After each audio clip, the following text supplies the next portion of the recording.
The phone line crackled with desperate urgency as Mary's trembling voice cut through the early morning silence. 911, what's your emergency? The operator's calm professionalism met raw panic. There's a baby. Oh God, there's a baby in my backyard. She's barely breathing. It's 32 degrees out here. Mary's hands shook as she cradled the tiny, cold bundle against her chest, her nursing instincts overriding the shock coursing through her veins. The infant's lips had a bluish tint, her little fingers like ice. This wasn't how Thanksgiving morning was supposed to start. This was supposed to be Mary's first holiday alone after the divorce, quiet and uneventful. Instead, she was holding someone's child, abandoned in the freezing November dawn, and every second counted. What kind of monster leaves a baby to die in the cold? But as the investigation would soon reveal, the answer to that question would lead police down a rabbit hole of secrets, desperation, and a connection so impossible that even the lead detective would struggle to believe it. If you love heartwarming stories that restore your faith in humanity, hit that subscribe button right now, because what happens next will leave you speechless. 20 minutes earlier, Mary Henderson had been standing in her kitchen, staring at a turkey that suddenly seemed far too big for one person. At 45, she was facing her first Thanksgiving alone after the divorce. The nursing shift at Mercy General Hospital the night before had been brutal, but she busied herself with preparations nobody would appreciate but her. That's when she heard it, a cry that made her blood run cold. That wasn't a cat. That was a human baby. Mary's medical training kicked in immediately. There, nestled against the fence line, was an infant wrapped in a threadbare blanket. The baby's cries were weak, concerning. Mary scooped her up, feeling the dangerously cold skin through the thin fabric. Her living room became an impromptu examination room. Female, approximately 3 months old, underweight, showing signs of mild hypothermia, but responsive. While calling 911, Mary made her second call. "Paul, I need you here now." Her brother Paul, a detective with the county sheriff's department, made it to her house in 8 minutes. When he burst through the door and saw her cradling an unknown infant, his detective instincts went into overdrive. "I found her outside, Paul. Someone left her to die in my backyard." Paul immediately began securing the scene, but something felt off about this. That's when he found it. A small piece of torn paper caught on the fence. The handwriting was shaky, desperate, an address, the word please, and what looked like the beginning of a name starting with M before the paper had been ripped. Paul's stomach tightened. Someone had specifically chosen Mary's house. But why? Detective Linda Chen arrived with the bearing of someone who'd worked too many cases involving children. At 38, Linda had built a reputation for solving the unsolvable. She took one look at the scene and knew this was going to be one of those real-life stories that kept her up at night. As Mary recounted the events, Linda observed everything. These weren't people trying to cover something up. These were people who'd stumbled into someone else's nightmare. The baby, whom Mary had started calling Emma, had warmed up and was now sleeping peacefully. "I'm a nurse at Mercy General," Mary explained. She was so cold, Linda. She was dying out there.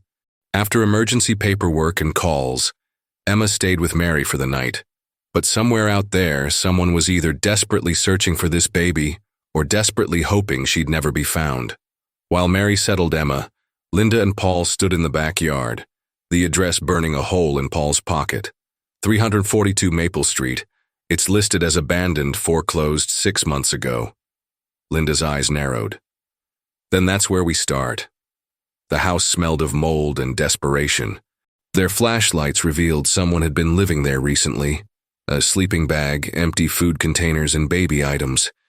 But it was what Paul found hidden beneath the sleeping bag that cracked the case open. A journal filled with months of desperate entries. March 15th. "He found me again. I can't let him take Emma." The entries documented a young woman's attempt to hide from someone who terrified her. The entry from 3 days ago made Paul's blood run cold. November 22nd. "I saw Mary Henderson at the grocery store. She saved my life once at Mercy General. She's the only person I can trust with Emma if he finds me. Linda, this woman knows Mary. She planned this. If the mother deliberately chose Mary's house, This wasn't abandonment. This was a mother trying to save her child from something terrifying enough to make leaving her baby in the freezing cold seem safer. The name Sarah Mitchell pulled up a file that made Linda's jaw clench. 6 months ago, Sarah had been admitted to Mercy General with severe domestic violence injuries. The attending nurse's notes were detailed. Patient reports ongoing abuse by boyfriend Derek Foster. Connected with Women's Shelter Resources. The nurse who'd written those notes was Mary Henderson. When Linda called Mary with this information, the silence stretched. Then Mary's voice came through, thick with emotion. "Oh my God, Sarah. I spent hours with her that night, drove her to the shelter myself, but she never followed through. I thought I'd failed her, but Sarah hadn't given up. She'd been running, hiding, always one step ahead of Derek Foster. Until now. Until he'd found her, forcing Sarah to make an impossible choice. Hide Emma with the one person she trusted and face Derek alone. We need to find Sarah before he does," Linda said grimly. The manhunt began in earnest. Cell phone records showed Sarah's last ping near the bus station 2 hours before Emma was found. Security footage confirmed their worst fears, Sarah purchasing a ticket to the Canadian border and Derek Foster confronting her in the parking lot. Mary insisted on coming to the station. She stood staring at the security footage. She was trying to get Emma to safety and then disappear. She was never planning to come back. Sarah Mitchell was choosing to face her abuser alone rather than risk her daughter's life. But Paul caught something in the footage. She wants to be found. By us. She's leaving a trail. The break came from a text to Sarah's old phone. Motel 6, Highway 41, Room 118. You and me are going to talk about where you hid my kid. Sent 15 minutes ago. It's a trap, Linda said. Paul was already grabbing his keys. Then we'd better get there first. The Motel 6 was surrounded within minutes. Then a scream shattered the silence, Sarah's voice raw with terror. You'll never touch her again. Derek's roar of rage could be heard through the walls.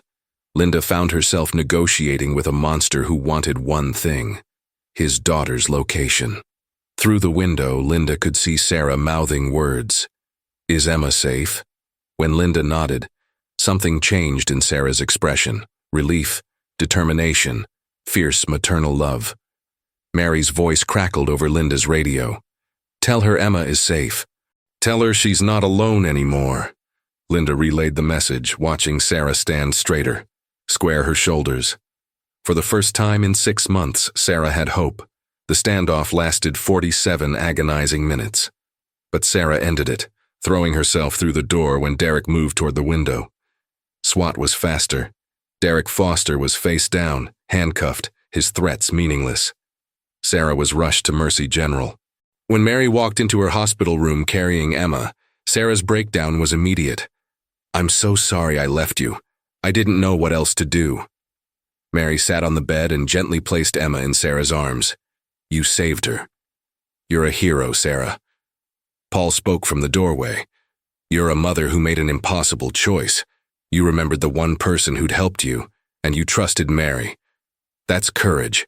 Derek Foster was charged with kidnapping, felony domestic violence, and stalking.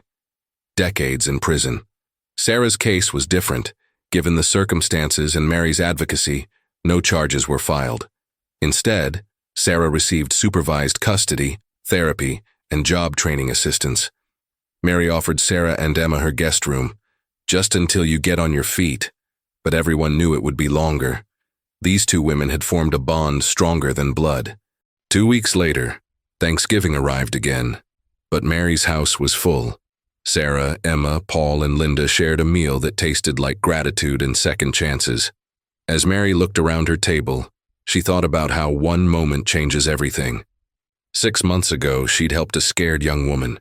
2 weeks ago, she'd been preparing for the loneliest Thanksgiving of her life. Now she was surrounded by chosen family. What do I tell Emma when she's old enough to understand? Sarah asked quietly. Mary squeezed her hand. You tell her that her mother loved her so much that she did the hardest thing imaginable to keep her safe. You tell her that sometimes love looks like letting go, trusting that the universe will catch what you can't hold. Derek Foster got 15 years. Sarah completed her GED and enrolled in nursing school. Emma thrived, surrounded by love. Mary and Sarah remained as close as sisters. This was one of those real-life stories that seemed too incredible to be true. These hopeful journeys that reminded people why hope matters, why one act of kindness ripples forward in unimaginable ways.